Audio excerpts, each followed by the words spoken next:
Bismillahirrahmanirrahim. Assalamu alaikum, dear participants. Welcome to this session of Textual Study of the Quran.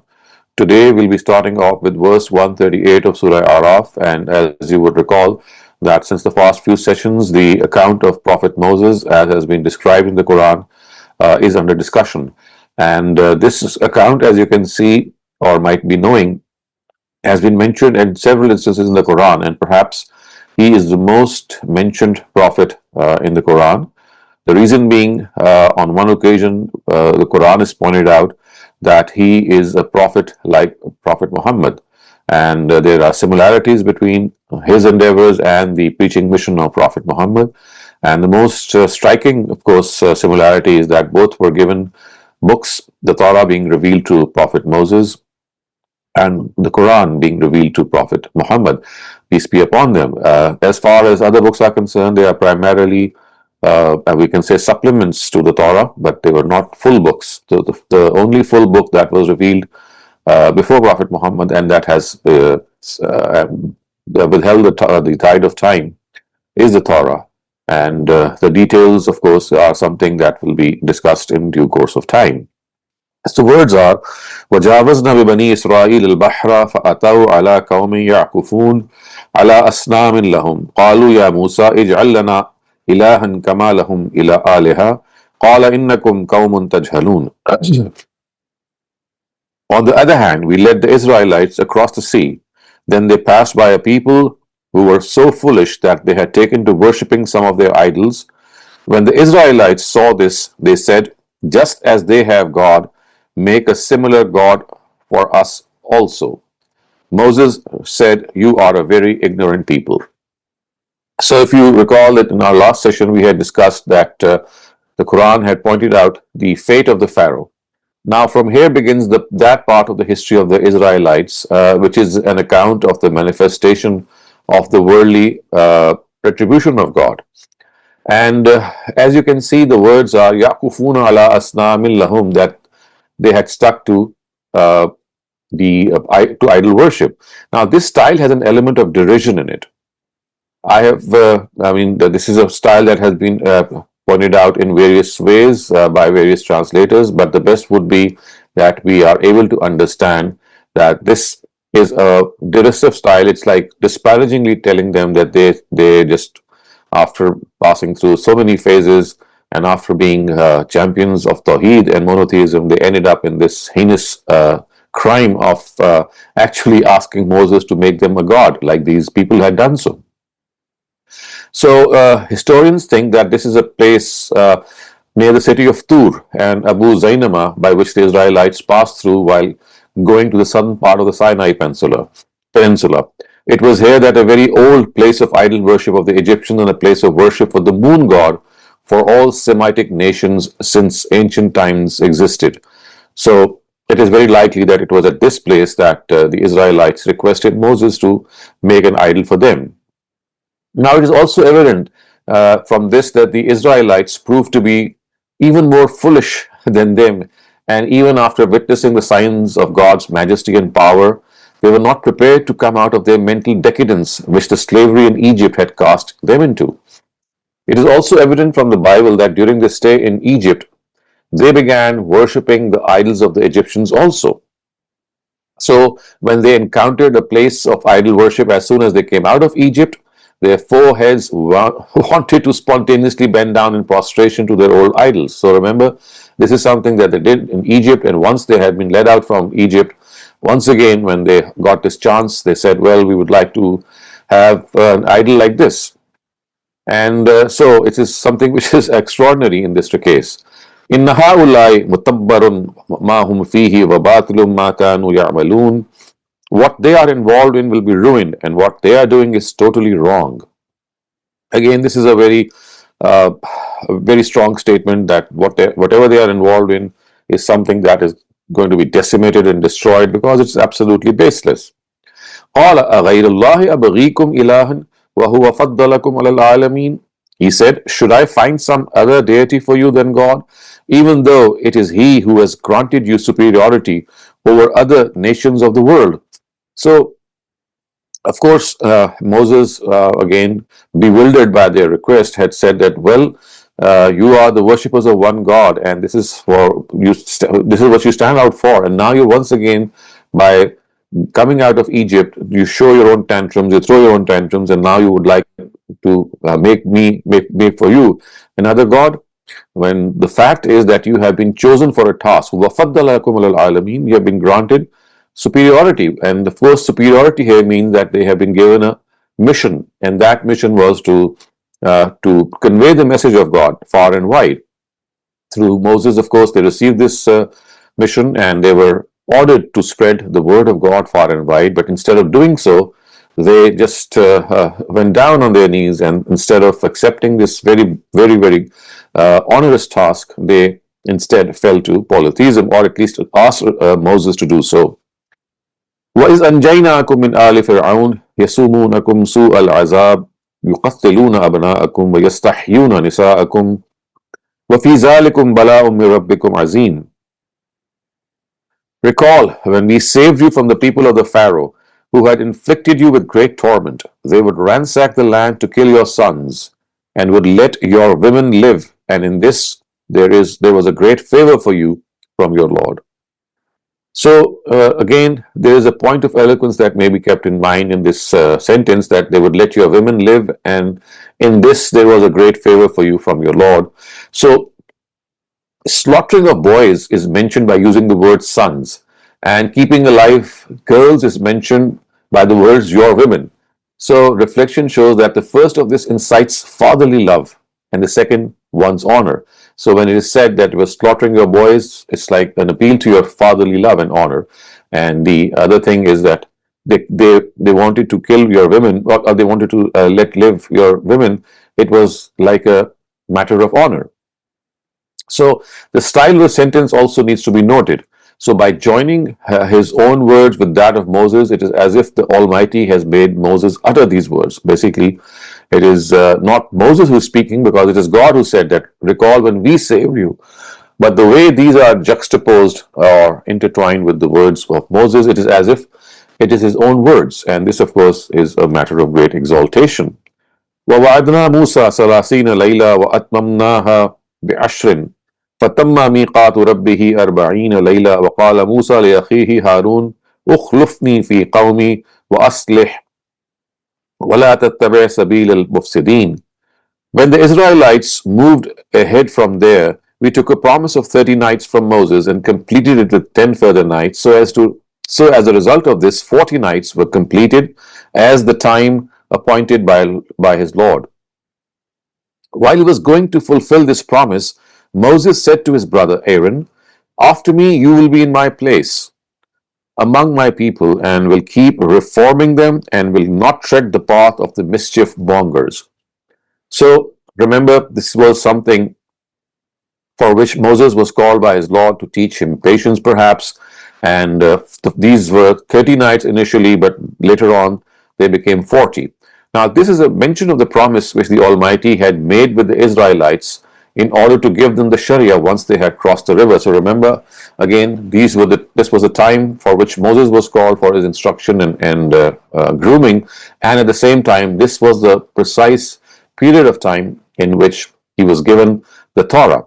Now, this period of 40 nights was for the mental and emotional preparation that was needed to become the recipient of the Book of God. So initially it was 30 days. However, it is evident from other instances, especially in Surah Taha, that in his eagerness to meet the Almighty, Moses actually arrived before time. He arrived before the appointed time. So in order to train and instruct him for showing hastiness, the Almighty, he actually increased the period from 30 to 40 nights. And then, as you can see, it is said that after me you will be in my place among my people, and will keep reforming them. So this is what Moses had asked Aaron. And what does this mean? It actually means that this is a mention of a system of protection which Moses made for his people before he left. Now, it has been specially mentioned so that it becomes evident that the curse of worshipping the calf with which the Israelites inflicted themselves was in spite of this arrangement. So Moses himself had specially given charge to Aaron so that he could protect them, and he could, in all in the fitness of things, lead them the way Moses had led them, and not let them deviate from the path of truth. And that is why it is said that you will keep reforming them and will not tread the path of mischief mongers in any way. And again, this is something which is absolutely vital for their existence. وَلَمَّا جَاءَ مُوسَى لِمِيقَاتِنَا وَكَلَّمَهُ رَبُّهُ قال رب أرني أنظر إليك قال لن تراني ولكن انظر إلى الجبل فإن استقر مكانه فسوف تراني فلما تجلى ربه للجبل جعله دكا وخر موسى صاعقا فلما أفاق قال سبحانك تبت إليك وأنا أول المؤمنين. When Moses reached at the time appointed by us and his Lord conversed with him, he pleaded, Lord, give me the opportunity to see you. God said, you shall never be able to see me. Look, however, towards this mountain. If it stays in its place, you will also be able to see me later. Then, when his Lord revealed his radiance on the mountain, he shattered it to pieces, and Moses fell down unconscious. Then, when he regained consciousness, he said, Exalted are you. I seek repentance before you, and bear witness that I am the first of the believers. So, as you can see, this is a very natural desire that a prophet be given this opportunity to see his master, his Lord. And for this reason, the Almighty actually did not rebuke him, and he only made him understand. And when Moses realized after he was knocked down, not as unconscious, and then he regained his consciousness, he said, I seek repentance before you and bear witness that I am the first of the believers. So the Almighty actually revealed himself in this matter, the way these verses tell us, to assure Moses that even mountains are not able to bear the vision of God, the radiance of God. Mountains which are the most solid and the firmest structures of this earth. So if they are not able to bear God's radiance and his image, how can human beings who are so feeble as entities before these mountains bear this vision? So a human being has a limited power of tolerance. His eyes can see light. However, if the intensity of this light exceeds a certain limit, his eyes are dazed by it, and at times he even loses his sight. So in the same manner, his ears are able to hear sounds, but his ears can only hear to a certain extent. If the roar of thunder, for example, exceeds a certain limit, it can shatter the eardrums of people. The sun is an essential requirement for human beings. However, its light and heat are only beneficial to people if the sun remains at a certain distance from them and passes on its light and warmth through many, many layers and filters of the atmosphere. Now, if someday the sun comes a little near to the earth, all life forms will be burnt down. So in a similar way, when human beings are such feeble entities, then how can they have the strength and ability to see the pure and untainted being of the Almighty, who is absolute light and is beyond and above this universe and what is going on in it? So this is like something of a teaching that was done for Moses, that he was told that the reason that he is not going to be able to see the Almighty is that the capacity of the eyes is not as such. So Moses actually realized his fault, and then when he came to himself, he said that I seek repentance for making a request that was, of course, beyond my own self, and وَأَنَا أَوَّلُ الْمُؤْمِنِينَ, that I am the first of the believers. قال يا موسى إني استفيتك على الناس برسالاتي وبكلامي فخذ ما آتيتك وكن من الشاكرين. God said, Moses, I have given you preference among people by my message and speech. So take whatever I have given you and remain among the grateful. So this style of the discourse is also actually worthy of attention. So Moses has been very subtly told that whatever he's being given is not little. He should content himself with it and not desire to see the Almighty. As you can see, the words are that he is given something which is something that he must be grateful about. وَكُن مِّنَ الشَّاكِرِينَ. And he's being told that he has been chosen amongst human beings so that God can convey his messages to him, and he is the only person, the only prophet in fact, with whom God has directly conversed. So he has heard the voice of God. And as we know from the Quran, وَكَلَّمَ اللَّهُ مُوسَى تَكْلِيمًا, that he is the only messenger of God with whom God spoke. And in this way, he carries this singular distinction. And so God is telling him that this distinction is enough and you should not desire something which is beyond your own capacity. وكتبنا له في الألواح من كل شيء موعظة وتفصيلا لكل شيء فخذها بقوة وأمر قومك يأخذوا بأحسنها سأريكم دار الفاسقين. And we wrote on the tablets every type of counsel and every detail about religion for him. God said, we have written these down, so hold fast to them and ask your people to befittingly follow the good way written in them. Move ahead a little from your people. I shall soon show you the houses of the defiant. Sa'urikum darul fasiqeen. So the actual words which are used in the verse are that min kulli shayin or likulli shayin. So in such a context, they relate to the topic that has been discussed and do not have a general connotation. It does not mean that everything was written down. The thing is that whatever was needed for guidance was written down.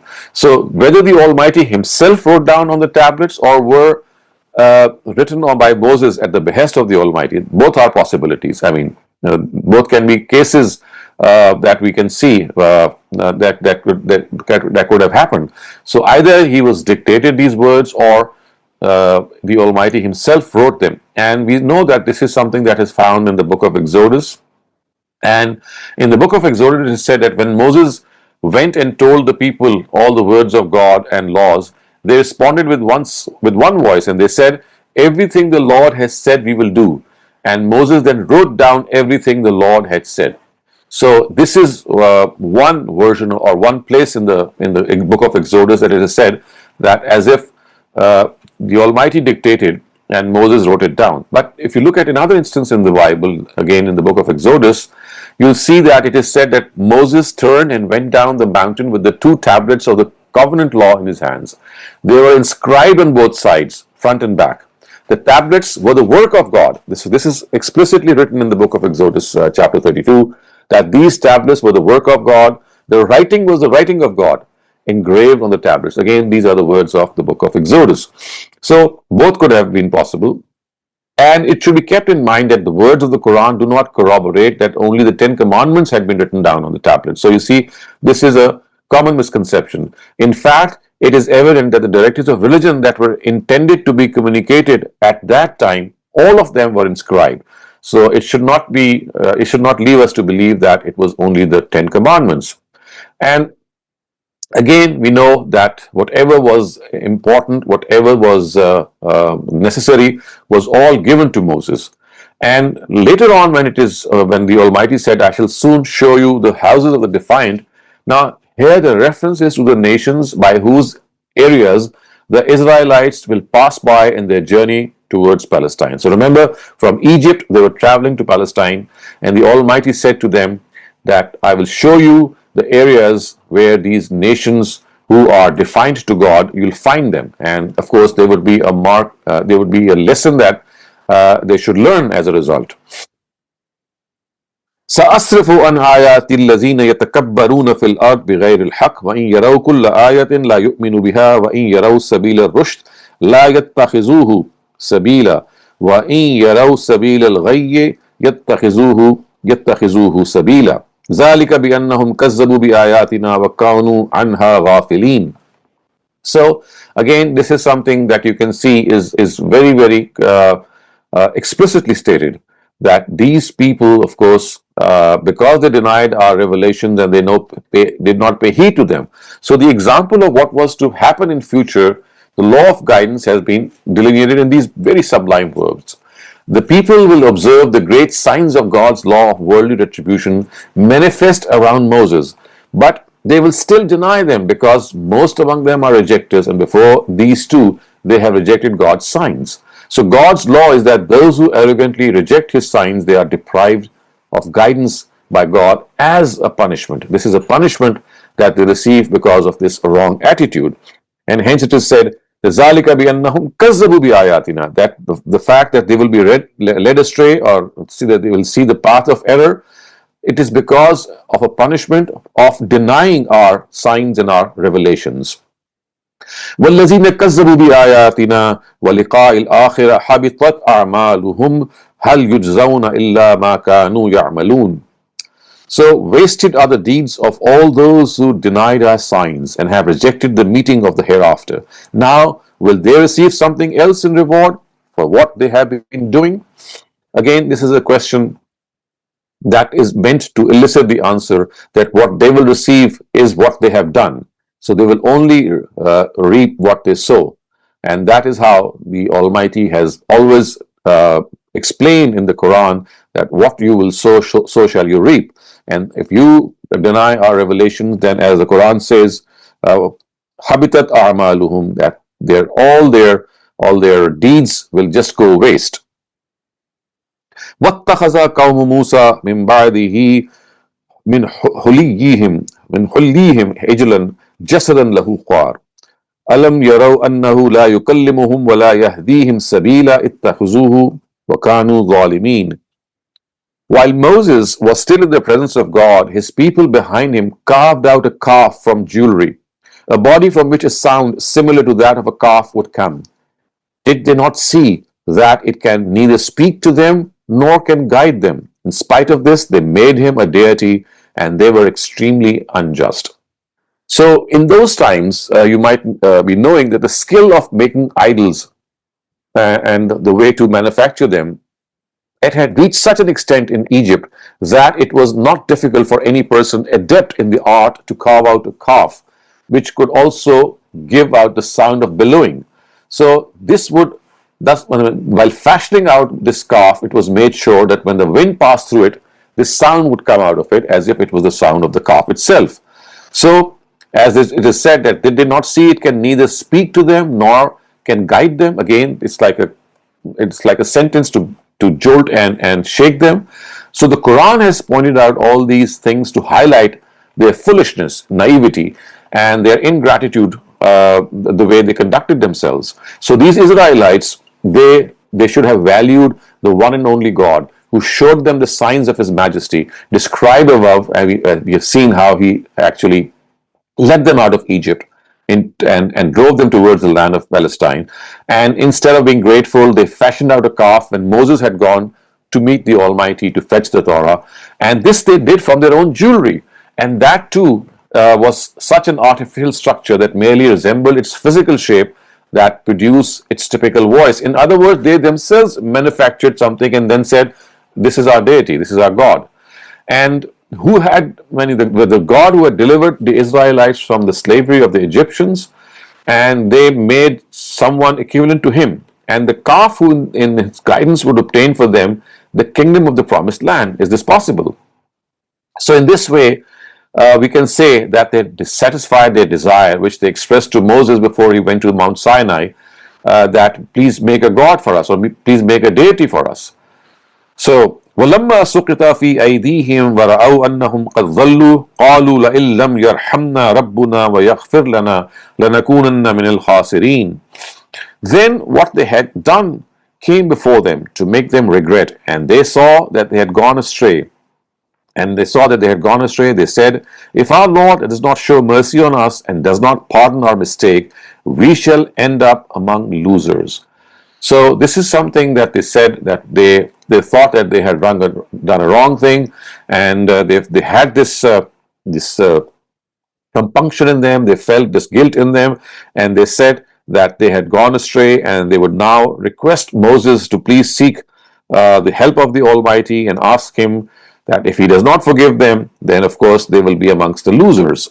So وَلَمَّا رَجَعَ مُوسَى إِلَىٰ قَوْمِهِ غَضْبَانَ أَسِفًا قَالَ بِئْسَ مَا خَلَفْتُمُونِي مِنْ بَعْدِي أَعَجِلْتُمْ أَمْرَ رَبِّكُمْ وَأَلْقَى الْأَلْوَاحَ وَأَخَذَ بِرَأْسِ أَخِيهِ يَجُرُّهُ إِلَيْهِ قَالَ ابْنُ أُمَّ إِنَّ الْقَوْمَ اسْتَضْعَفُونِي وَقَادُوا يَقْتُلُونَنِي فَلَا تُشْمِتْ بِيَ الْأَعْدَاءَ وَلَا تَجْعَلْنِي مَعَ الْقَوْمِ الظَّالِمِينَ. After that, when Moses returned to his nation full of anger and sorrow, he said, as soon as he came to them, you have represented me very badly in my absence. Did you show haste even before your Lord's directive? He threw down the tablets and began pulling his brother Aaron to himself by his head. Aaron said, O son of my mother, these people overpowered me and almost killed me. So do not give the enemies an opportunity to laugh at me, and do not count me with these unjust. So as you can clearly see, that when he returned, he was very angry on this trick successfully played by the mischief mongers, and Moses was full of grief and sorrow on the naivety and ignorance of his people. And he did pose this question, that did you show haste even before your Lord's directive? Now the question posed here is meant to scold and rebuke them. So in other words, Moses meant that before the Almighty could give you the Sharia and inform you of the method of making his place of worship and of ways that they should adopt to actually connect to him by worshipping him, they have ended up carving out a god or an idol for their own self. So he threw down the tablets and began pulling his brother Aaron to himself by his head. Now this is a picture of Moses being overcome with emotions, and with his passionate sense of honor, he threw the tablets to one side and started to shake Aaron by his hair, telling him that it was he who was primarily responsible, and why did he allow this mischief to spread? Now look at what Aaron replied. He said that these people, they overpowered me and they almost killed me. So this was the excuse which he offered. Now the style of address is very affectionate. It says, "Oh, son of my mother." He did not say, "Oh, brother." He said, "Oh, son of my mother." And evident from which is that he had this affection and assurance both being sounded at the same instance. So in his defense, he responded by saying, Aaron said that people overpowered me and almost killed me. Now it is evident from these words that he did not, when he not only tried to stop this mischief, of course, otherwise how could they have gone after him? But he also endangered his life in doing so. And the majority of the nation was lured away by Samiri, as we know from Surah Taha. So Aaron was left with such a small number of companions that it was not possible for him to forcibly stop the perpetrators. And for this reason, he deemed it appropriate to wait for Moses, lest any measure that he may take may cause further harm. So basically, Aaron was very cautious. He did not want any further deterioration to arise, and he said that, well, now since they are after my life, if I further try to stop them, I'm just going to be killed by them. So it is better that I wait for them. And you know what he said, that فَلَا تُشْمِتْ بِيَ الْأَعْدَاءَ, do not give the enemies an opportunity to laugh at me, and do not count me with these unjust. So these words of Aaron are totally, they totally renounce this mischief. It has been worked by their enemies. If he is punished, that this is what he said to Moses, that if he is punished, these enemies will become very happy, that though they were responsible for it, yet Aaron has been regarded as the culprit. Now this also has negated in passing the allegation that was cast on him in the book of Exodus. So in the book of Exodus, we know in chapter number 32 that it is said that all this mischief of manufacturing the calf was done under his supervision. So the Bible tells another story, that this manufacturing of the calf, this carving out of the calf, was done under Aaron's supervision. But as you can see from here, the Quran has clearly negated this. And other places in the Quran, they show that the Quran has explained that this heinous crime was not perpetrated by Aaron, but by Samiri. It was he who worked this mischief through his hypocrisy and through his deception. قال رب اغفر لي ولأخي وأدخلنا في رحمتك وأنت أرحم الراحمين. Thereupon Moses said, my Lord, forgive me and my brother, and admit us into your mercy. You are the most merciful of all those who show mercy. So whether my brother has committed any mistake in taking a decision, or if I have committed any excess in holding him accountable, this is what Moses meant, that please forgive us. Maybe I have committed something which has, exceeded the limits, and maybe my brother has committed a mistake. So please forgive us, O someone who is Arhamur Rahimin, who is the most merciful of all the merciful. إِنَّ الَّذِينَ اتَّخَذُوا الْعِجْلَ سَيَنَالُهُمْ غَضَبٌ مِّن رَبِّهِمْ وَذِلَّةٌ فِي الْحَيَاةِ الدُّنْيَا وَكَذَلِكَ نَجْزِي الْمُفْتَرِينَ. God said, those who regard the calf as a deity, the wrath of God, however, is bound to reach them, and they shall be afflicted with humiliation in this very world. This happened so that it is in this way we punish those who fabricate falsehoods. Again, this happens so that it is in this way we punish those who fabricate falsehoods. what is implied here is that the Israelites had carved the calf as an idol after the truth had become fully evident to them. They had no confusion about it. And this too they did in the presence of a messenger. So the Almighty necessarily punishes people in this world who are bestowed the position for which the Israelites had been chosen. And that is why it is said that they would be punished for this fabrication at all cost, so that the group that has been chosen for bearing witness to God's religion is cleansed from these elements. So, وَالَّذِينَ عَمِلُوا السَّيِّئَاتِ ثُمَّ تَابُوا مِنْ بَعْدِهَا وَآمَنُوا إِنَّ رَبَّكَ مِنْ بَعْدِهَا لَغَفُورٌ رَحِيمٌ. Indeed, those who did evil deeds, then repented for after them and accepted faith, then after this your Lord certainly is forgiving and ever merciful. This actually means that they revived their faith because such was the sin of the Israelites that it took their faith away. So, وَالَّذِينَ عَمِلُوا السَّيِّئَاتِ ثُمَّ تَابُوا مِنْ بَعْدِهَا وَآمَنُوا.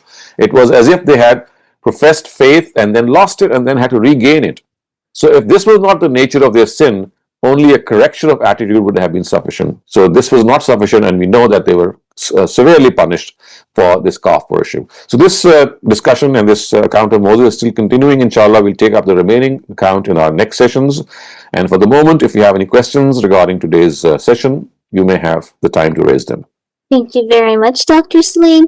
Our first question is a bit long, so I'm gonna read it in its entirety because I think it's a really good question. So it asks, in the earlier part of the Surah, it's mentioned that Moses finally succeeded in migrating along with his sincere and faithful believers, Israelites, and that was the point. But as per the divine law, his rejectors, which the Pharaoh and his people, faced their bad fate in this very world and were drowned in the sea as a punishment. So they basically went through the miniature day of judgment. But today's verses, they clearly state that these believers who successfully migrated as part of God's scheme turned, renounced, and they started worshiping idols. So it seems very weird that although these, the believers are sort of contradictory in their behavior, is what the question is trying to get to. So you see, it's not that all of them were guilty of this. I mean, there were still people who were trying to stop them. There was a group that abstained from this idol worship. But yes, there was a group that indulged in this idol worship. Remember, they were weak in faith, and they were influenced by the people who they met on their way from Egypt to Palestine. And because they're weak in faith, were people who were being lured by this cast of polytheism. They just succumbed to it. But remember, this is not something that happened to all of them. And because it was something that had happened to a part of them, so they were cleansed and they were punished. So this actually shows that the law of God is unbiased. If something wrong is being done by the Pharaoh, he's going to be punished. And if something wrong is being done by the believers, they too will not be spared. So it actually speaks of the same yardstick with which God is going to measure every human being, whether he's a believer or not. As soon as they let go of the just path, it will not matter whether they are Muslims or not Muslims, or believers or non-believers. They'll be dealt with in the same fashion. Thank you very much, Dr. Saleem. Shabnam, please go ahead. Thank you Mariam sir. ये अभी आपने बताया कि ये जो थे बनी Israel, ये इजिप्ट में जो लोग रहते थे उनके अंडर इन्फ्लुएंस इन्होंने भी आइडल वर्शिप शुरू कर दी थी। तो सर वैसे तो फेरोज नेशन फेरो को वर्शिप करती थी, तो सर मे बी कि वो देवर आइडल्स थे वो स्मॉलर गॉड्स थे और pharaoh was the biggest Lord, you see, Pharaoh was the manifestation of the sun god, the avatar of the sun god, and he had placed his own idols at various places, and he had asked his nation to worship him by prostrating before these idols. It was his own idols, basically. Right, sir. Thank you so much. Thank you very much. Our next question comes from Naushat Shafqat. Please go ahead. You said that the Israelites seem to be foolish. On the contrary, they seem to be more adamant, and they indulged in the worst possible sin of associating partners with Allah. And I have a second question too, which I will do in my turn. Well, you see, naivety and foolishness is something that can be something that can even overcome people who are very intelligent. You see, this is just a streak that when you're overcome by it, you just lose your senses. And it does seem that many of them were weak in faith. Remember, we're not talking about all of them. There were people who were weak in faith, and they were just people who wanted to still worship someone, some deity, and they were influenced by the nations which they met. Because remember, worshipping someone which is palpable, someone that you can relate to by seeing that thing is like a facade that is created by polytheism, that now you're not bending or prostrating before someone who is unknown or someone who you just cannot see. It's like something that attracts you, that, well, I can see it's the person whom I'm worshipping. So it has a certain aura to it, a certain attraction.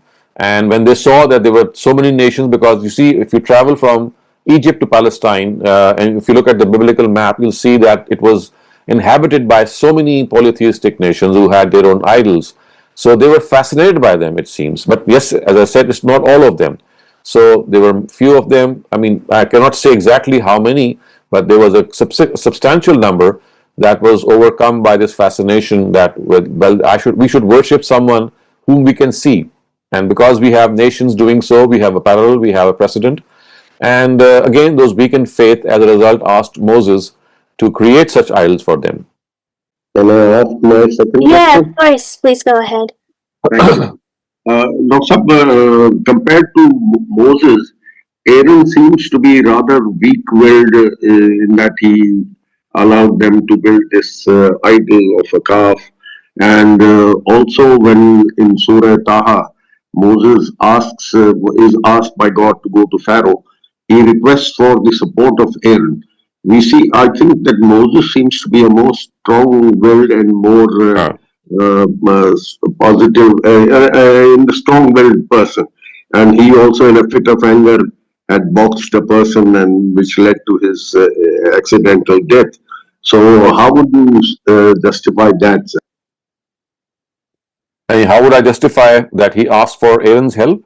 Yes, because he was more strong-willed, and he said that I need somebody to support me at the back of me and the beast. No, you see, what he asked has been mentioned in Surah Taha, Huwa afsahu lisani. That is what he said, that he is more eloquent than me. So it was not strength in physique that he was requesting. It was someone who would be very articulate, someone who was very, I mean, it's nicely worded. So huwa afsahu lisani is the word that he said, that he is more eloquent in speech than myself. And because I'm going to the Pharaoh, and because he is someone before whom we need to forcefully present something, so I find myself in a little bit of a vulnerable position. And my brother is much more eloquent, and he can maybe put the message of God in a very, very firm and eloquent way. So this was the request that he did make. But yes, this is one question that has also remained in my mind, that we don't find this manifestation being expressed either in the Quran or perhaps in the book of Exodus, where this whole incident is mentioned. So we don't find Aaron very much speaking in the Quran or in the book of Exodus, except, of course, if there could be some other biblical sources that may point to this.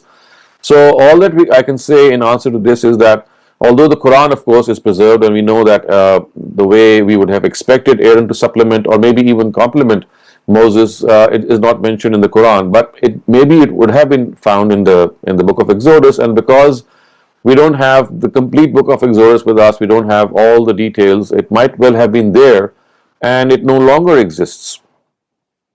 But sir, when you said that he was more eloquent, somebody who's eloquent would be able to convince people not to build God-like figure, So for remember, worship. when people are overcome with stubbornness and obduracy, they don't listen to the voice of reason. You see, Exactly, voice of reason can only exactly. be effective for people who are reasonable.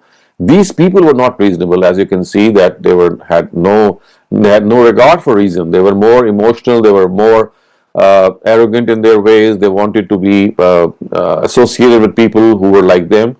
So, I mean, the voice of reason did not have any influence on them. Absolutely. Thank you, sir. Thank you very much. Thank you very much, Dr. Saleem. The next question asks, is there any link between our Hindu friends worshipping cow and the calf worshipped by the Israelites? Oh no, there's no such, not at all. That's entirely different thing.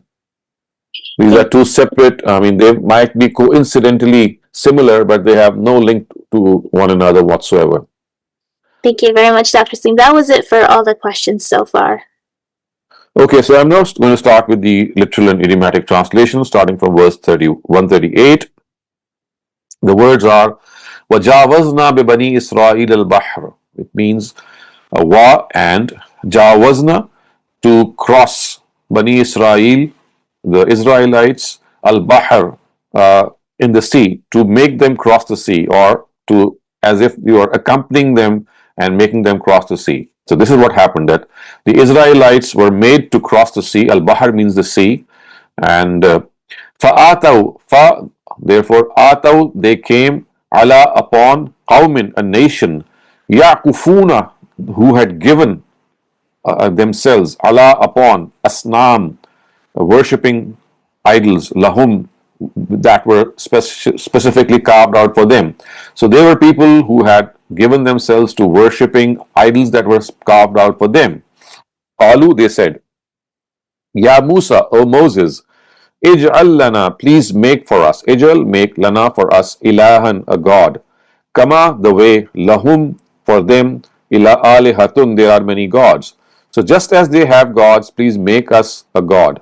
Ij'al lana ilahan, make us a god. Kama, the way, lahum, there are for them, aliha, gods. Qala, he said, innakum, indeed you, qawmun, a nation, tajhalun, absolutely ignorant. So you are a nation ignorant. Inna, indeed, haula'i, these, mutabarrun, they shall be destroyed. Mutabbarun, sorry, it's not mutabbarun, mutabbarun, they shall be destroyed. Ma, that, whom, that, that is with them, fihi, in it. So they shall be destroyed, ma hum fihi, wa batilun ma kanu ya'malun. They will be destroyed, and what they are doing, ma hum fihi, wa batilun, and whatever they are doing, ma kanu ya'malun would mean whatever they are doing, batilun, it will be totally destroyed. So ma hum fihim actually means what they are into. Muttabbarun, it shall be destroyed. Inna haula, indeed these people, muttabbarun, they'll be destroyed. Ma hum fihi, in whatever they are involved in. So whatever they are involved in, that will be totally destroyed. Wabatilum ma kanu ya'malun, and what they are doing shall totally be wrong, or it is absolutely baseless, batil. Qala, Moses said, أَغَيْرَ اللَّهِ أَبْغِيكُمْ, should I find you someone other than God? أَغَيْرَ اللَّهِ, other than God, أَبْغِيكُمْ, I find for you, ilahan, as God. So should I find some other God for you than God himself? وَهُوَ, wa, and huwa, he, فَضَّلَ لَكُمْ, has made you superior, alal alameen, upon the world. So the fact is that should I make for you, or should I find for you another God, whereas it is God who has given you superiority. Faddalakum, given you superiority, alal alameen, over other people. Wa, and, is, when, anjaynakum, we delivered them, min ali fir'aun, from the people of the Pharaoh. What would these people do? Yasumunakum su al azab. Yasumunakum, they would inflict upon you su al azab, the worst of torments. These people would inflict the worst of torments upon you. Yuqattiluna, they would ransack to kill abna'akum, your people. They would just find out wherever there are boys, they would go and kill them.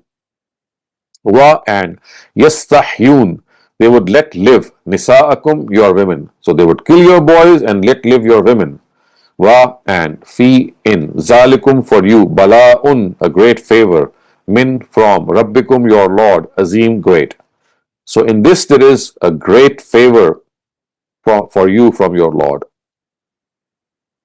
Wa, and, wa'adna, we promised, Musa, Moses, Salasina Layla, 30 nights. Salasin, 30, Layla, nights. So we promised Moses 30 nights. Or in fact, it should be we took a promise of 30 nights. So Moses promised with us. So wa'adna would mean that we promised or we took a promise from Moses. And what was that promise? That 30 nights. Of course, it has not given details, but it just meant that he would come for 30 nights. Wa and atmamnaha, we completed them. Bi ashrin, with 10 more. Fatamma, so in completed. Mikatu rabbihi, the count of his Lord, arba'ina laylatan, by 40 nights.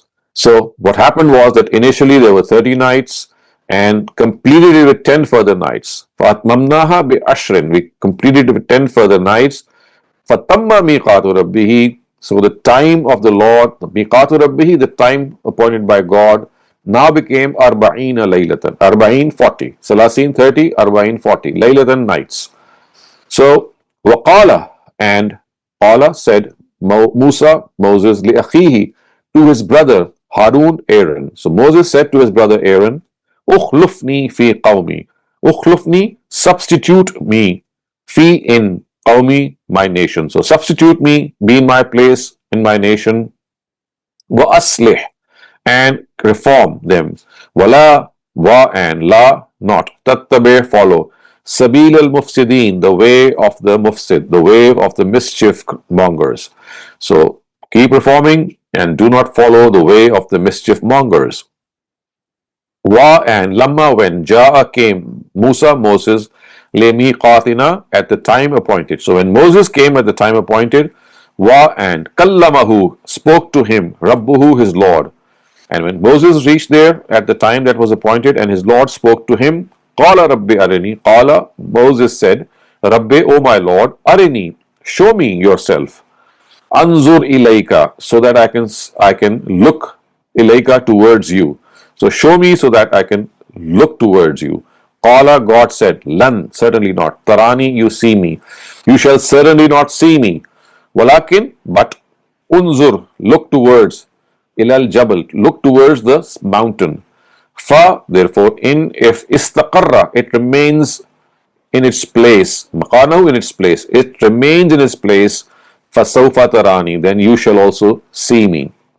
So if the mountain stays in its place, it does not get destroyed, then you will also be able to see me. Fa, therefore, lamma, when tajalla rabbuhu, God put his radiance, his Lord put his radiance, lil jabal, on that mountain, ja'alahu dakka, it made Moses faint.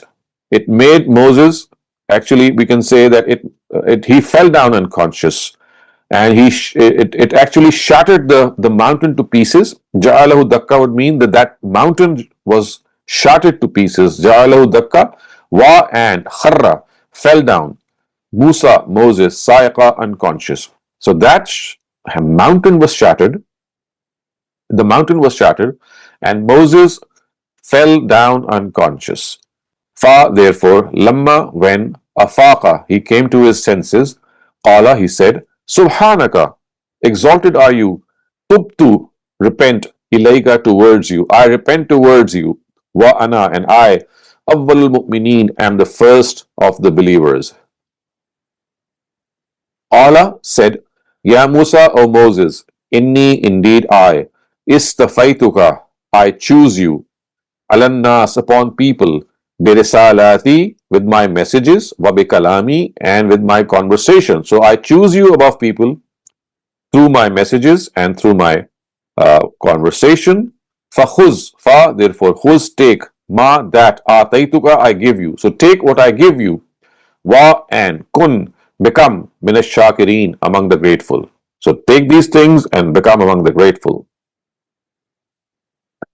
Wa, and katabna, we wrote down, lahu, for him, fil alwah, on the tablets. Lawh is the singular, alwah is the plural. So we wrote for him upon the tablets.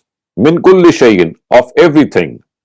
That mawizatan, that related to guidance. Wa tafsilan likulli shay, and we gave details of everything. Tafsilan, details, likulli shay, of everything. Fa, therefore, khuzha, hold on to it, biquwa, with full force. So hold on to these directives with full force. Wa'mur, and order, qaumaka, your nation. وَأْمُرْ قَوْمَكَ, and ask your nation or order your nation, يَأْخُذُوا بِأَحْسَنِهَا, that they should follow what is written in it, in the good ways. So what the good that is written in it, بِأَحْسَنِهَا, whatever good is written in those tablets, يَأْخُذُوا, they should hold fast to him, to that thing. Sa, very soon. Urikum, I will show you. Dar al Fasiqeen, the abodes or the houses of the disobedient. So very soon I will show you the houses of the disobedient. Sa asrifu an ayati. Sa, therefore, asrifu, I shall turn an ayati, from my revelations. I shall turn them away from my revelations. Who? Allazina yatakabbaruna fil ard. Allazina, those who yatakabbaruna, become arrogant, fil ard, in the land, bighair al haq, without any justification. So very soon I shall turn away from my revelations or from my signs those who show arrogance in the land without any justification. Bighair al haq, without any justification. Wa, and, in, if, yarau, they see, kulla ayatin, every sign, la, not, yu'minu, profess faith, biha, in it. So if even they see all the signs, they will not profess faith in it. Wa, and, in, if, yarau, they see, sabila rushd, the path of guidance, la yattakhizuhu sabila, they will not adopt it as the path. Even if they see the path of guidance, they will not adopt it as the path. وَإِن يَرَوْا سَبِيلَ الْغَيِّ, وَإِن, and if يَرَوْا, they see, سَبِيلَ الْغَيِّ, if they see the path of ghayy, the path of error, يَتَّخِذُوهُ, they will adopt it, sabila, as the way.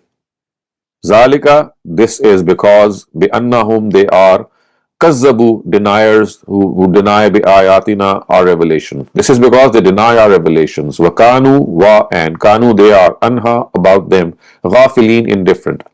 This is because they are indifferent to our revelations. Wa, and, allazina, those who kazzabu, deny, bi ayatina, our revelations. Wa, and, liqa, meeting, al-akhirah, of the hereafter, and those who deny the meeting of the hereafter, habitat, go waste, a'maluhum, their deeds. So their deeds go waste. Hal, will, yujzauna, they will be given reward, illa except ma, that kanu, they were ya'malun, doing. So will they receive any other reward except what they were doing? In other words, they will reap what they sow. Wa, and, ittakhaza qawmu Musa, ittakhaza, made, qawmu Musa, the nation of Moses, min ba'dihi, after he had left, when he had gone away from them, min, from, ullihim, their jewelry, ijlan, a calf, jasadan, a structure of a calf, or something that is made of a calf, or a body of a calf, lahu, for it, huar, the sound of the calf. So they made a calf from their jewelry, a physical form of the calf, and from it the sound of an ox or a calf would come out. So huar is the sound of a calf. Alam, not, is it not, yarau, that they see, annahu, that it, la, not, yukallimuhum, cannot talk to him. So do they not see that this calf cannot talk to them? Wala, and not, yahdihim, guide them, sabila, towards the right path, ittakhizuhu, so that they can adopt it, wakanu, and they are zalimin, unjust. Walamma suqita fi aydihim, so then what they had done came before them. Lamma suqita fi aydihim actually means that basically it tells us that what they had done came before them to make them regret, and they saw that they had gone astray. Wara'u, and they had, wa, and ra'u, they saw, annahum, that they, qad dhallu, had gone astray. So walamma suqita fi aydihim, this is an idiom of the Arabic language, and it actually means whatever came before them, whatever they saw and observed. Wara'u, and they saw, annahum, that they, qad zallu, had gone astray.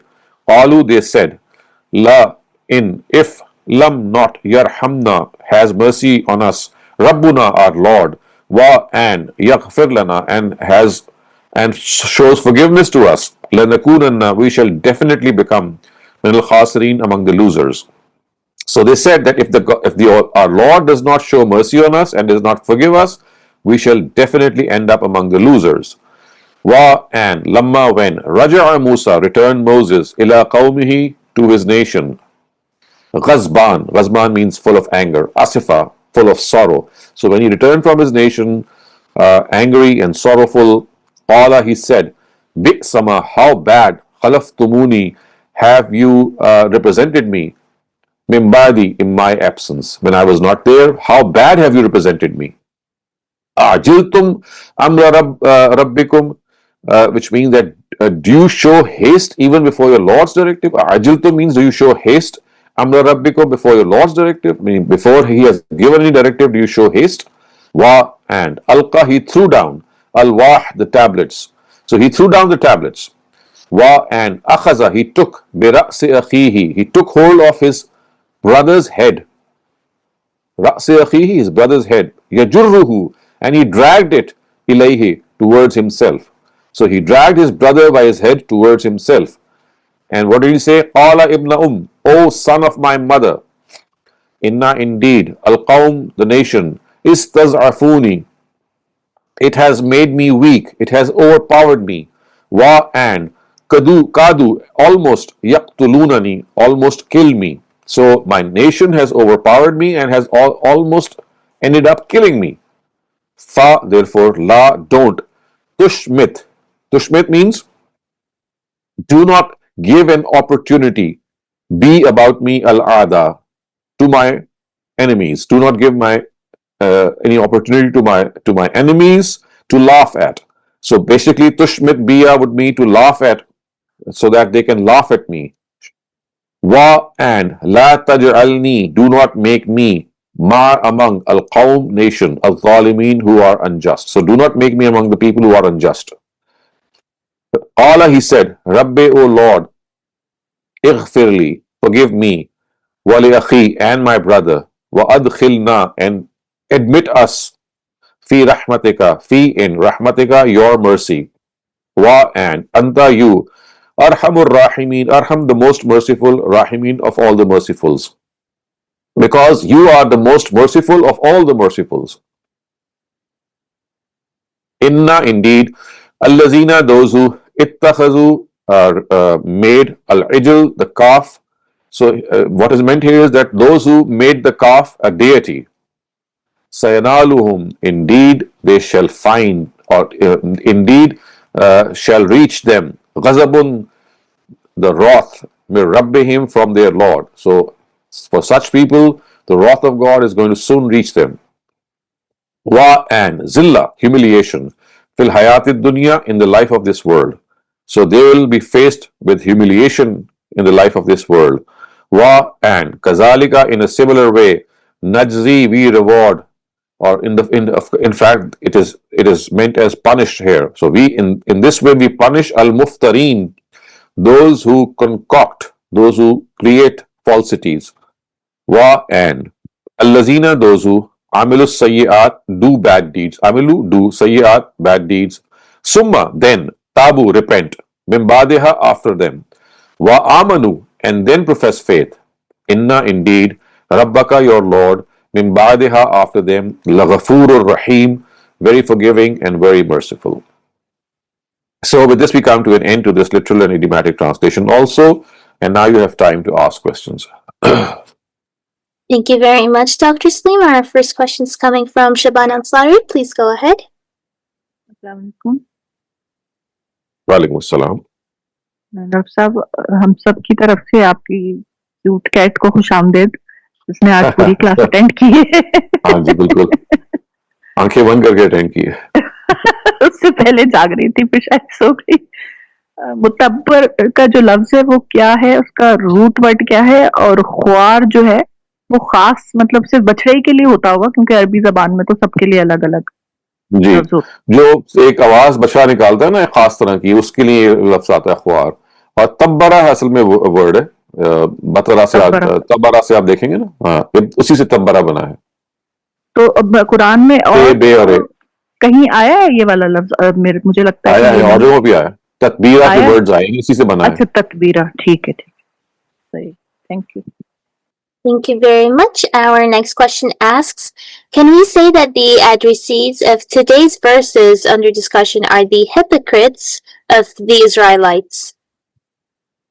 These are not hypocrites. These are openly defying God's authority. They're not hiding themselves. So hypocrites are people who pose themselves to be pious, but they are not the same from inside. This is not their case. They were openly defiant of God.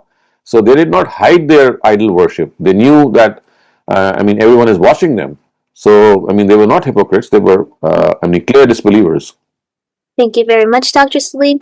I had a question regarding the part ثم كتبنا. When it says كتبنا, that's Allah referring to Himself. So, like, Right. in plural, right? So, like, where's the Sure. confusion of Musa alayhi salam writing on the tablet? Because the Bible has said both these words. From the Bible, we come to know that on one occasion it is said in the book of Exodus that God dictated what He said and Moses wrote down. And in another place it says that it was the writing of God, and Moses received those tablets such that the directives were already inscribed on them by God. So that is why we find both these statements in the Bible. But the Quran says that it was God who had them written. Okay, thank you so much for that explanation. Any more questions? It seems like... I have a question, if I may ask. Yeah, please go ahead. Assalamu alaikum, sir.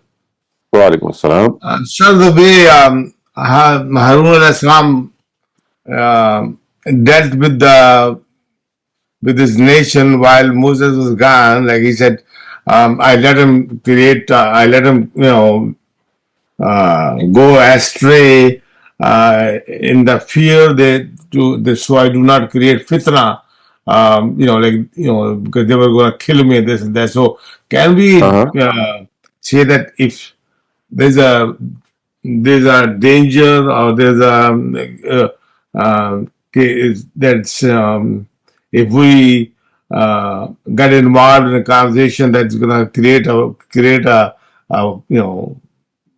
severe disagreement, like if fitna fasad, so let it be. This is common sense. If there is something that you are responsible, you have been made responsible of, and you know that if you fulfill that responsibility, it will only aggravate the already worsening situation, then obviously, as a wise person, you would stop yourself for not doing it because it's not going to help in any way. He had the chance that he know Harun al-Islam figured out, but when Moses will come back, then he will yes. He will show this how. He got to know that the task was well beyond him. The people had become very unruly, and if he would have tried to stop them further, it would only have resulted in his own death or murder. So he was very, sharp-witted, and he sensed that this would be a very wrong ending because he was responsible. And how would Moses feel when he would come back and see that his brother had been killed at the hands of his own people? So this was an extreme situation, and the only way that he could have dealt with the situation was to just hold himself back, and that is precisely what he did. These days, when you talk to other people who belong to the firqa, I'm trying to say, and they are so adamant of not listening to you, so Yes. let them be. Of course, this is a guidance that we get, that if you find people who are not listening to the voice of reason, you don't need to converse with them, just ignore them. Talk to them about the weather, talk to them about sports, things that are common.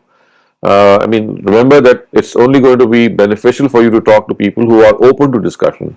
People who have closed their minds, they don't merit such attention.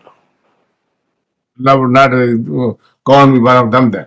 Allah will not count me one of them then because I let Of course not. No. Because you see, you have understood that if you will talk to them, it's not going to be of any use. Okay. Thank you. That's what I asked you. Thank you very much, Dr. Saleem. Adil Qureshi, please go ahead. Sir, about this Moses throwing away the tablets, the tablets were, first of all, did he throw them away or did he put them away? Because Ghamidi Sahib has translated them as putting them away and then grabbing the Aaron by his head. He's saying that the tablets were in his hand. He could not have grabbed Aaron because his hands were occupied. So it's just that he put them away, he just threw them away. The word threw actually doesn't mean that he just literally threw them away. It just means that he had them placed at one place. Okay, because I was just wondering that it may seem a bit disrespectful, right? Because these had the words of God inscribed on them or something Right. like this. You should not be throwing, especially the prophet. Prophet Right. would not be Correct. throwing them away. Okay, thank you, sir. तो एक movie बनाई है इन्होंने तो they show Moses throwing those Yes. tablets at them in anger. So I think that's Yes, and it shows that they actually broke. I mean, they were shattered, the tablets. Did they shatter in reality? Well, this is something that I think, if I remember correctly, if my memory serves me right, this is not what the Quran has said. This is what we know from the Bible. Thank you, Dr. Saleem. Nashad Shafqat, please go ahead. Sir, sorry for laboring on this point, but I think verse 139 says that Moses said, "Should I find you some other deity other than God? Although it is He who has granted you superiority over other nations of the world." Right. Now, I've always been asking that superiority, the chosen people, you have explained, is chosen for certain tasks. But here the words are, He has granted you superiority over other nations. Could you please explain that, sir?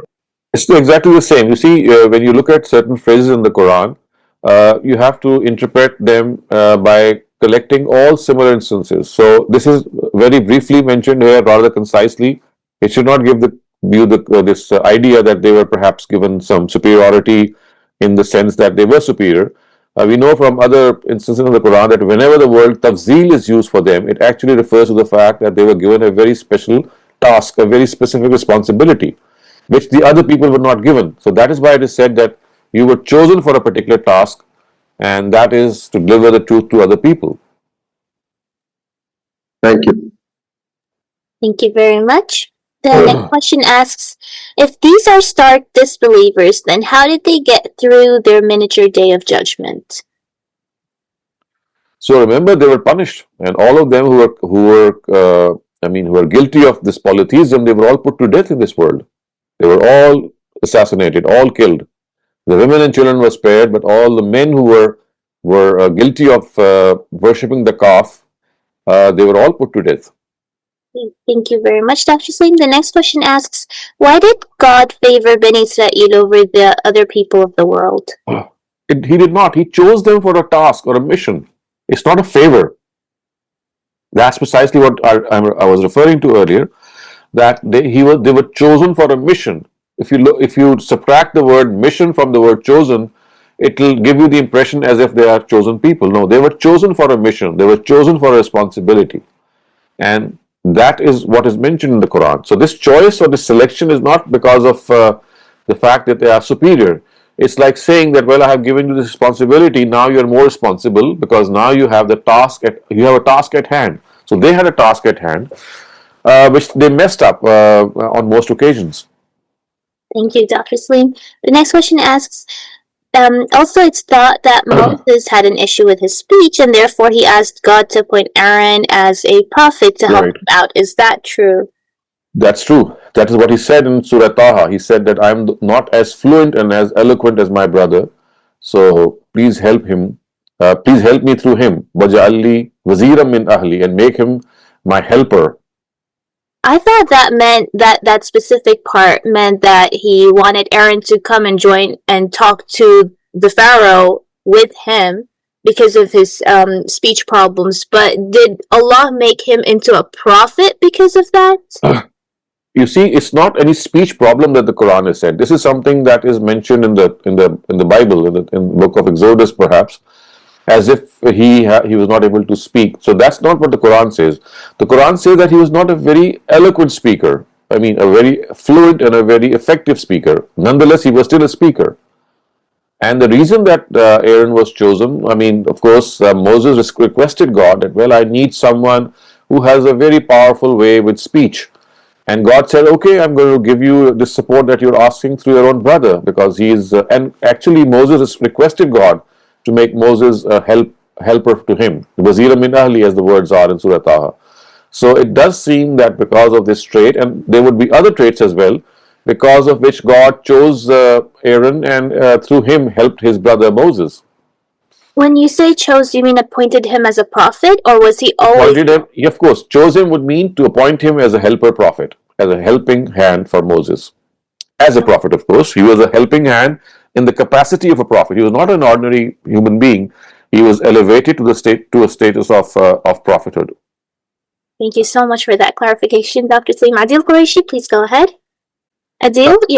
Yeah, do you hear me now? Yes. Yes, sir. Just lingering on that other point of the tablets, because Ghamidi Sahab in Urdu is translating them as Takhtiyan Dal Di. But you have translated them as threw them away.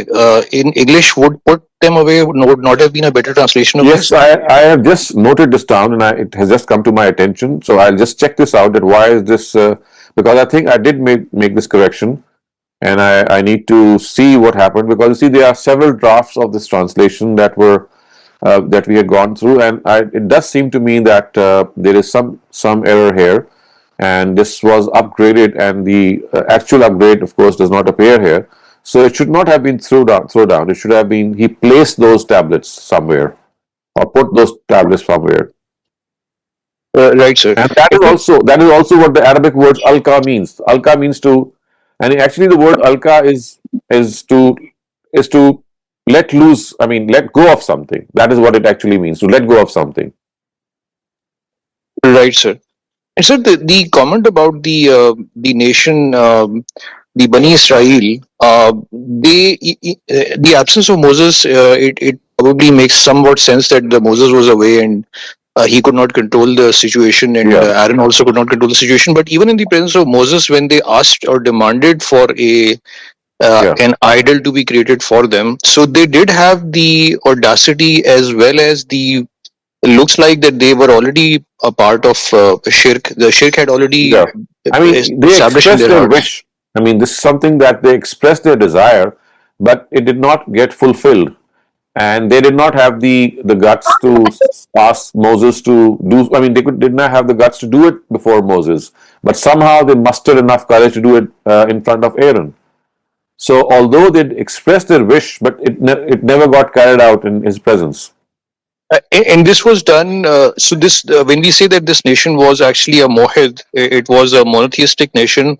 These do not seem like the acts of a monotheist nation. Right. So you see, that is why they were punished, and they were killed. Actually, they were all assassinated. They were all punished for by death. So it's as you can see that it does not should not give you the impression that the whole army or the whole contingent of Moses was guilty of this heinous crime. It was a group among them. Okay, and it would have been the same group who asked Moses or demanded Moses to create an Oh, idol for yes. them. Okay, It seems very probable. okay, so thank you. Thank you very much, Dr. Saleem. Noshad Shafkat, please go ahead. Could the reason be for the Bani Israel being forgiven so often by God, that because they were given so many tasks to complete, and they tried whatever it is, but still they tried and did that. And before you answer, sir, just a short comment on the question of Moses' speech. I think Surah Zafruf, I don't remember verse 51, 52. Yes. I think Pharaoh taunts Moses Yes. that La he yakadu. Yeah, he cannot says la express yakadu himself. yubin, that he is not a clear speaker. Yes. Right. But remember, this is a taunt that is made by the Pharaoh, and it is something that is not upheld by the Quran. It is a taunt that he has made. Right, sir. But couldn't not, it was a baseless taunt. Why about the speech? Why I mean, I about, think it was an exaggerated sort of a thing. I mean, he was a remember that was the time in which there were big orators, people who had voices that could control the audience. I mean, he was not of this sort, but nonetheless, it's not that he was a dumb or a person who could not speak. It was only the speech that was required in those times was someone who would have a commanding voice and someone who could control right. people with his voice. So that is what is being meant here. He was Thank not you. Thank you. stammering. Thank you. So, लोग कहते हैं he was stammering. So he was not So stammering. He was, that has no basis. This is again No, something no. which is we know from Bible history, but the Quran negates it. yes, yes.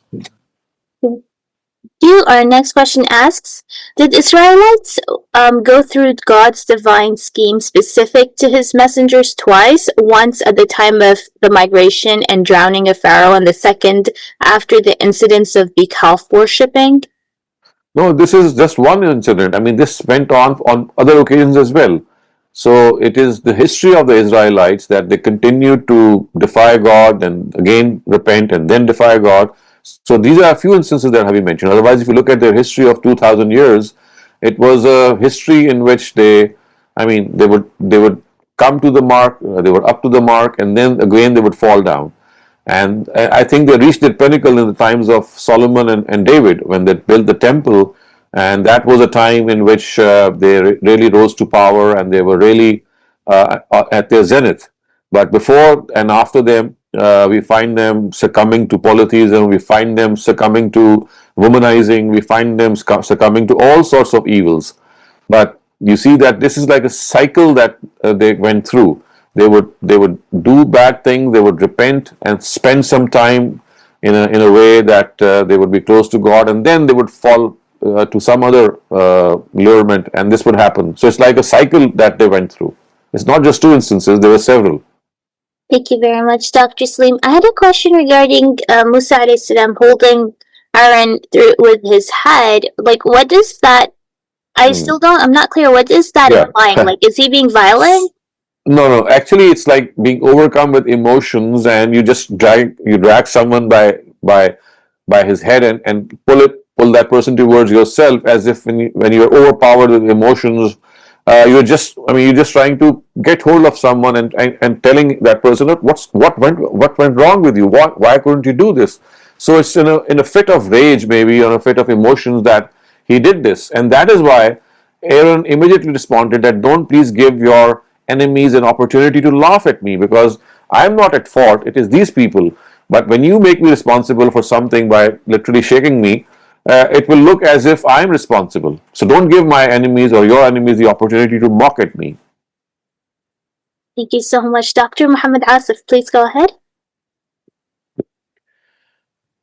I assume when Moses, along with his faithful companions, he migrated, and at that time, during that migration, this very scheme of God, the divine law that came into being, and the Pharaoh was drowned.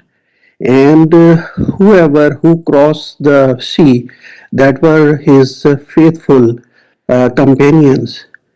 And then in these verses, they tell us these companions, when they arrived at the place intended, and then they did this thing that Moses went to bring about the divine commandments from God, and these faithful companions, they reverted.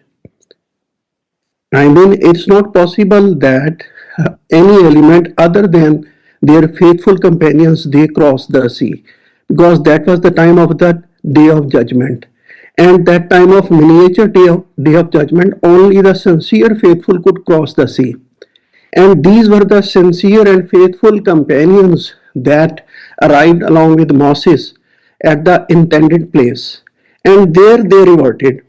I mean, this seems weird. If you could No, see, explain. because you regard them to be a monolithic whole. They were not homogeneous. They were not of the same type. So just as in every group there are weak people, there are hypocrites, there are strong in faith, as is the case in Prophet Muhammad's time. We had hypocrites, we had people who are weak in faith, we had people strong in faith. In a similar manner, the nation of Moses, or the people of Moses, were composed of different elements. All of them were not A-class people. Some of them were very weak. Some of them had just gotten over their previous ailments and their previous wrongdoing. Some of them were on the path to do that. So you see, it was like a big chunk of people, and there were all sorts of people among them. Okay, so that means,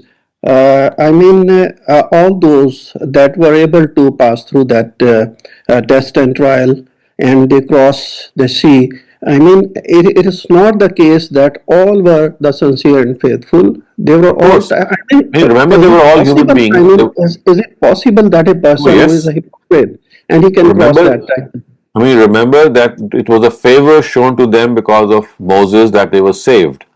I mean, it was Moses who was giving punishment to the Pharaoh that the punishment took place. But it is the unbiased law of God that worked once again. It is actually something that is very, very, I mean, something very commendable that God does not have a different yardstick for different people.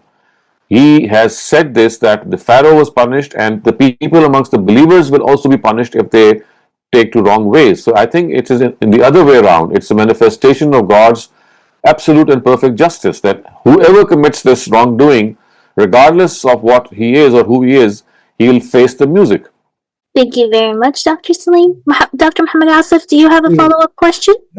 Yes, just a little bit more clarification. That means, I mean, there were some elements with his group that Uh-huh. we can say that were not believer in that sense, that should have been. Yes, But they just uttered their belief for some purpose, whatever that was in their minds or in their hearts, and that benefited them to be saved from the wrath of God, and they eventually succeeded in escaping right. that.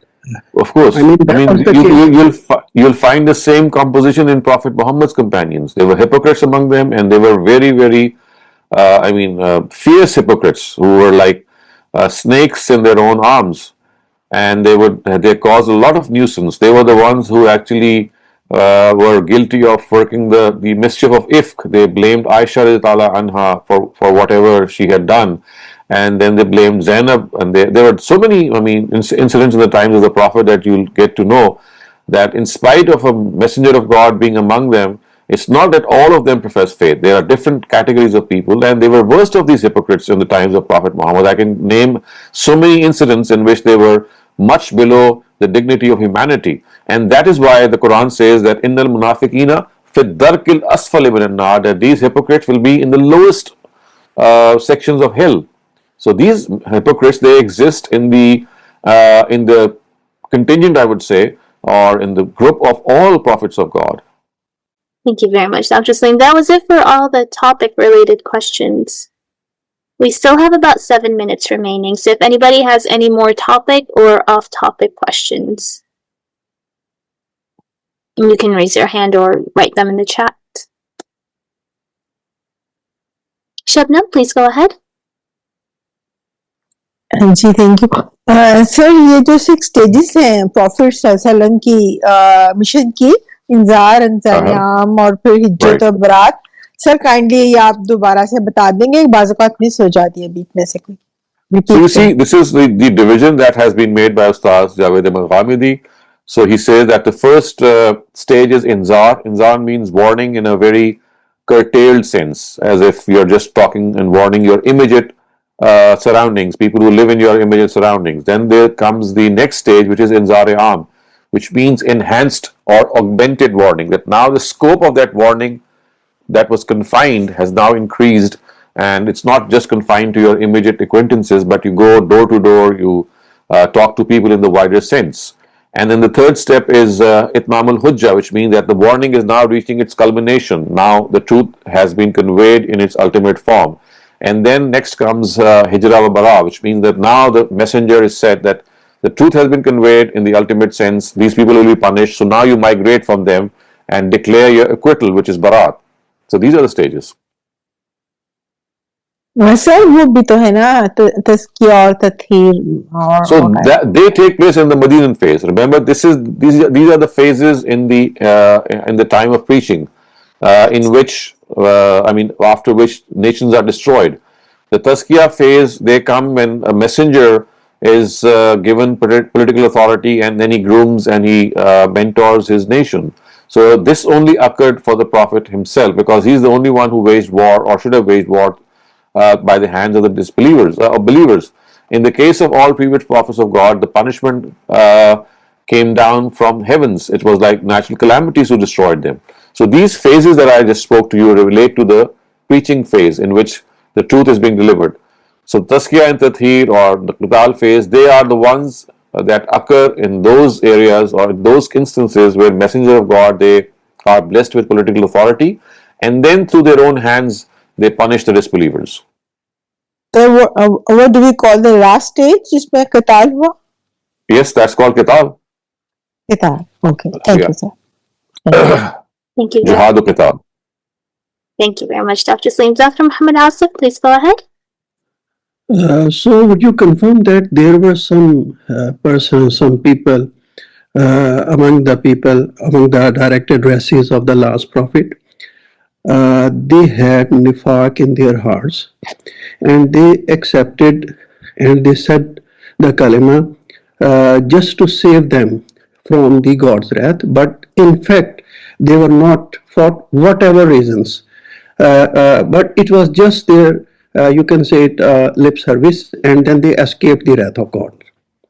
Oh yes, that is absolutely right. And if you look at Surah Tawbah, the later half of Surah Tawbah, from the first half to the before you shift to the later and second half, you'll find that the hypocrites are being discussed, and God has asked the prophet that if they die, you don't pray for them, and God wanted to punish them as much. I mean, He did not punish them as much as they deserved. It was just that small area in which it was said that when these people die, don't pray for them. And it was like disparaging their repute, and it stopped there.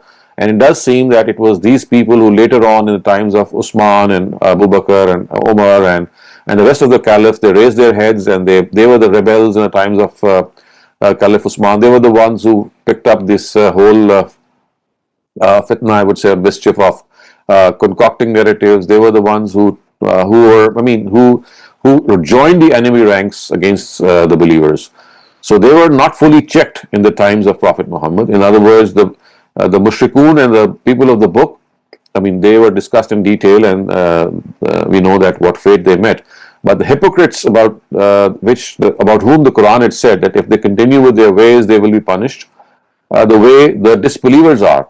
But this never arose. I mean, the extent to which they should have been punished, it never arose, because before it could happen, all of Mecca had accepted faith, a major part of Arabia had accepted faith, and of course then the Prophet passed away. Thank you very much, Dr. Saleem. Noshad Shafkat, please go ahead. Yes, sir, just a short question. Any information about what happened to messengers after the nation was destroyed, like what happened to Lot and what happened to Noah and what happened to... Yes, we know from Bible. You can just pick up the scriptures and see that they lived their own natural spans of life, and then they passed away. Right, sir. Thank you. Thank you very much, Dr. Saleem. We're on time, and we are done with all the questions for today. So, inshallah, we'll meet again next week with a few other sessions. Islam Study Circle next Saturday, and then Textual Study again on Sunday. So, until then, please take care. Thank you so much, Dr. Saleem, for this fantastic lecture, and thanks to all the participants for coming through. Assalamu alaikum wa rahmatullahi wa barakatuh.